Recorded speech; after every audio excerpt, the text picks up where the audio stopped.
जब सच्चाई की परछाई सामने आती है और एक खुफिया खतरा खुद को जाहिर करता है। रा की जिंदगी का सबसे बड़ा राज अब अरमान के हाथों में है। क्या वो वक्त से पहले इस साजिश का पता लगा पाएगी? अरमान रा के घर आता है और इसे इसकी उम्मी तारा की कब्र पर ले जाकर बताता है कि ईसा ने तुम्हें मारने का बहुत बड़ा मंसूबा बनाया था। ये सुनकर रा हैरान होकर कहती है, क्या तुम्हारे पास इसके कानूनी सबूत है?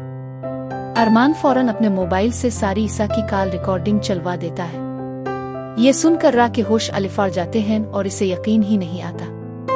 फिर दोनों फौरन घर पहुंचते हैं। रा अरमान को बताती है, मैंने ज़ारोन से बड़ी चालाकी से प्रॉपर्टी के पेपर्स पर दस्तखत करवा लिए हैं। जो कुछ भी इसने नाना जान का लिया था वो सब कुछ हमारा वापस हो गया है।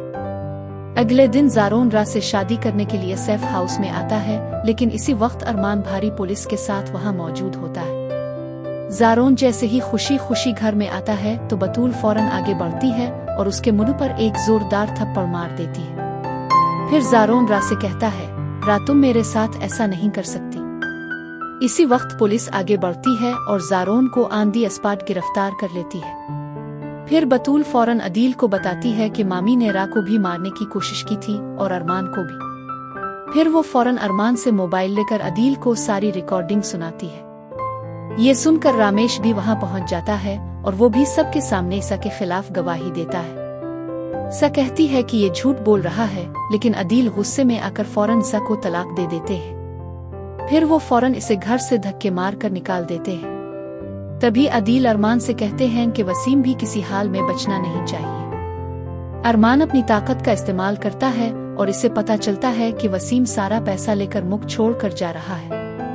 फिर अरमान फौरन पुलिस के साथ एयरपोर्ट पहुंचकर वसीम को गिरफ्तार करवा देता है। कोर्ट में दोनों बाप बेटा को फराड और स्कीम करने के जुर्म में फौरन 10 साल की सजा सुनाई जाती है।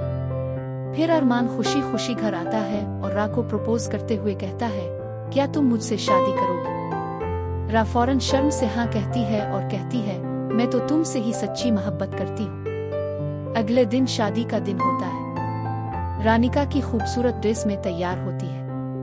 कबीर फौरन मौलवी साहिब को लेकर आते हैं। रा ने अपनी शादी में शाहजहां को भी इनवाइट किया होता है और वो फौरन वहां आ जाता है।